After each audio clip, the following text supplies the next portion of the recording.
Your son made me pregnant. Excuse me? Pay $30,000 as alimony.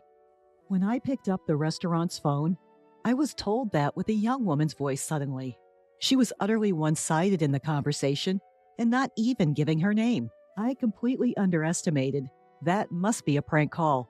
So I never expected that this call would lead to such a mess. My name is Melissa Brown.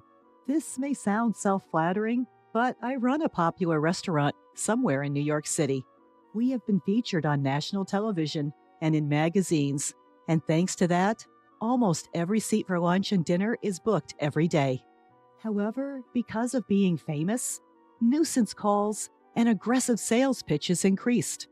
So I got quite sloppy with this call because I thought it was just another prank. But when I was told over the phone to my restaurant that got pregnant, I was actually taken aback, and I could hardly understand what she was saying. I do have a son, but the thought of him getting someone pregnant seemed absurd. Yet this prank call with its shocking accusations intrigued me. I decided to listen to her story for a bit, out of fun. I had an abortion. What are you going to do about the wounds on my body and soul?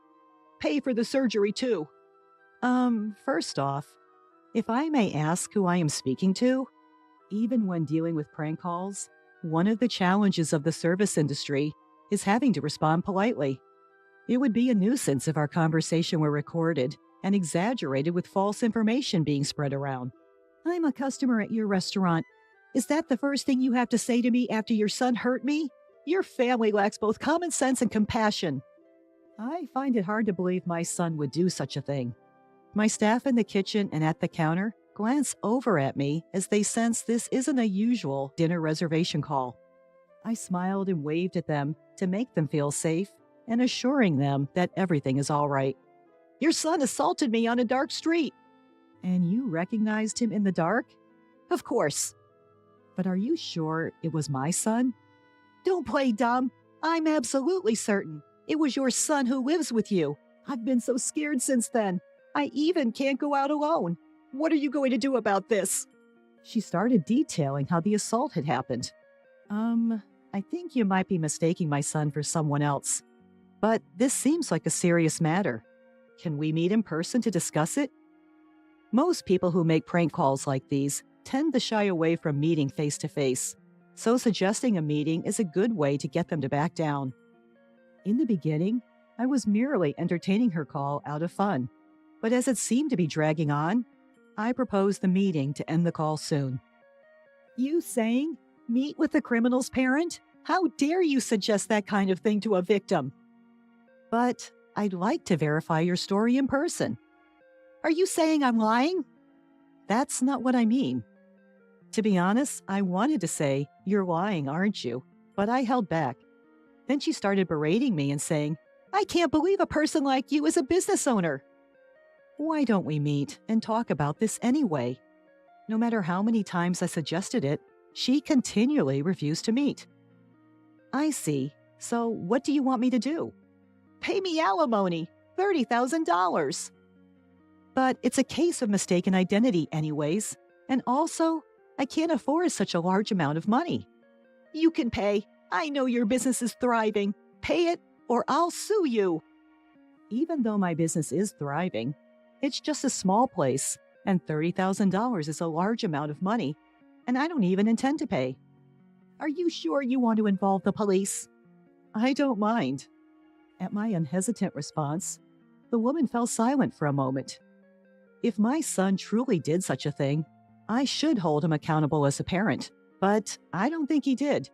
You're pretty confident he didn't do it, huh? Maybe you should have some doubts about your own son.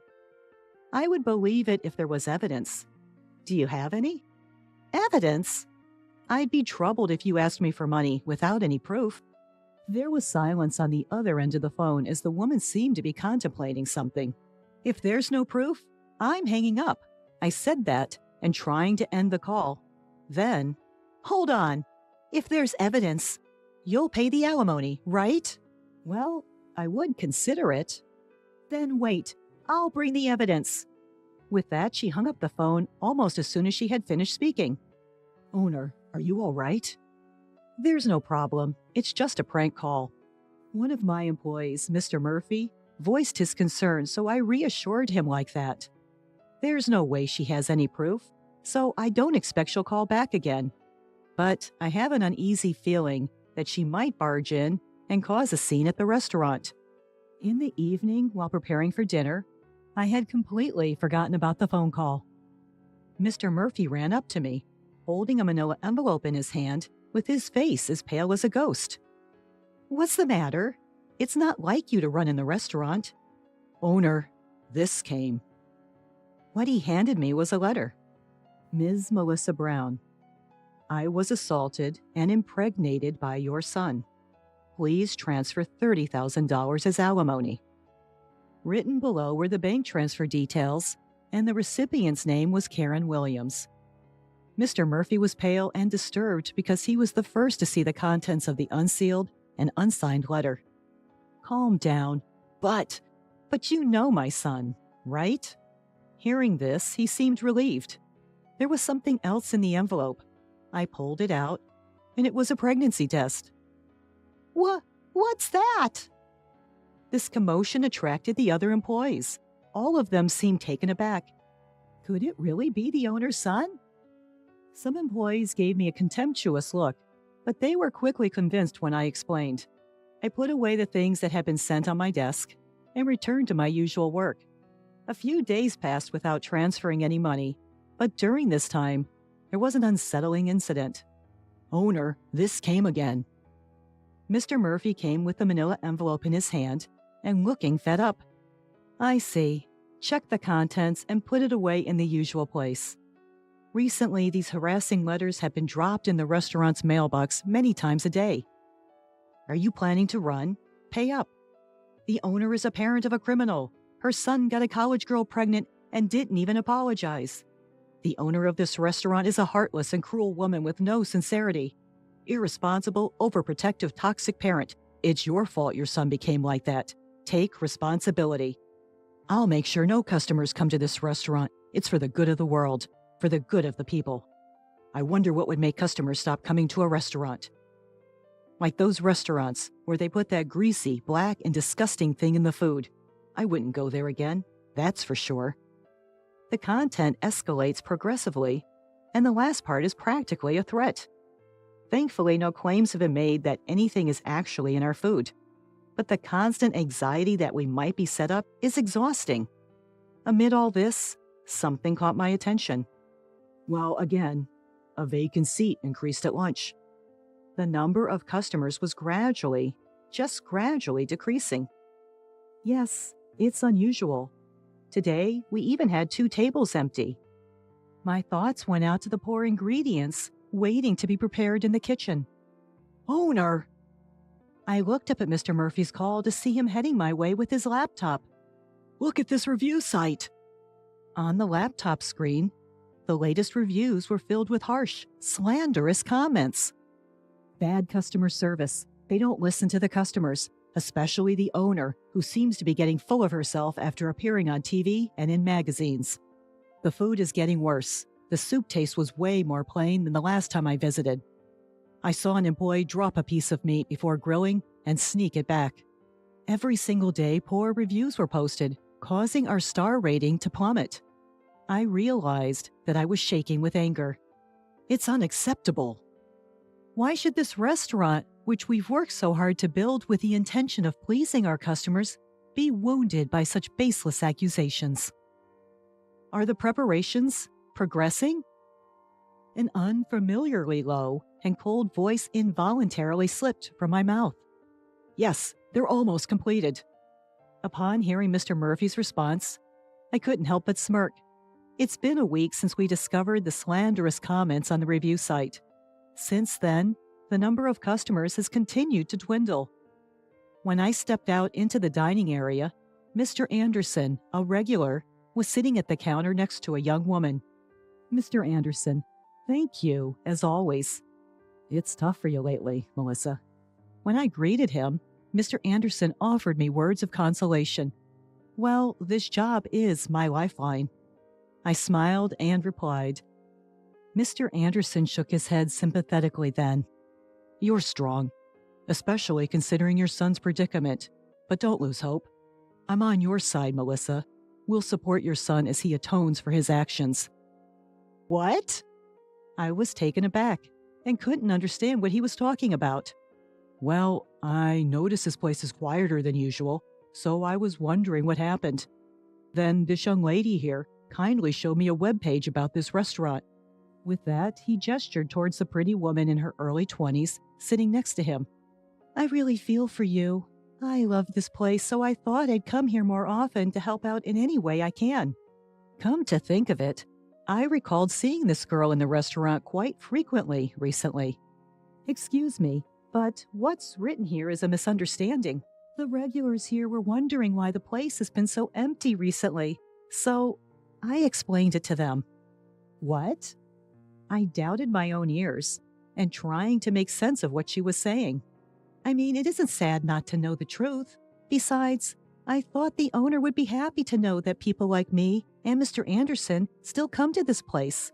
You've been spreading online rumors, which we're not even sure of, to our patrons? I unintentionally raised my voice, forgetting all about formality. Wow, it's scary. The internet says the owner is a terrible person, and I thought it wasn't true, but it seems you really are like the parent of a man who assaulted women. I suggest that you should apologize if you think you did something wrong." She twisted away from me. Her movements were as if she expected me to punch her, even though I had not raised a hand. "Miss, that's not a nice way to talk. Melissa's probably tired from all the things happening." Mr. Anderson defended me, but that wasn't the point.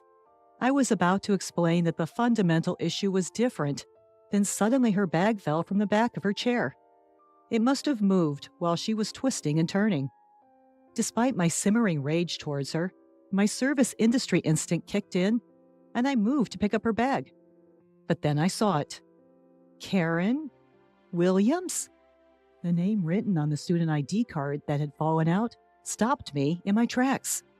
"No worries, I'll pick it up myself." She hurriedly got off her chair to pick up her bag and ID, but I got there first. "Hey, give it back!"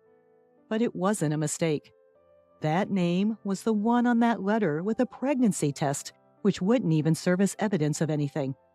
So it was you. "I've been looking for you, Karen Williams." "Ah, I must have swapped it with the friends by mistake. I'm not Karen." "Your face and the one on the ID are the same. Interesting. So you're a student at Central College?" "No, I'm telling you, you're mistaken." Beside her, who started being flustered, Mr. Anderson was clearly puzzled and having no idea what was going on. "I'm going to sue you." My words spoken in front of a few scattered patrons caused everyone in the bar to turn around. "What? What did I do?"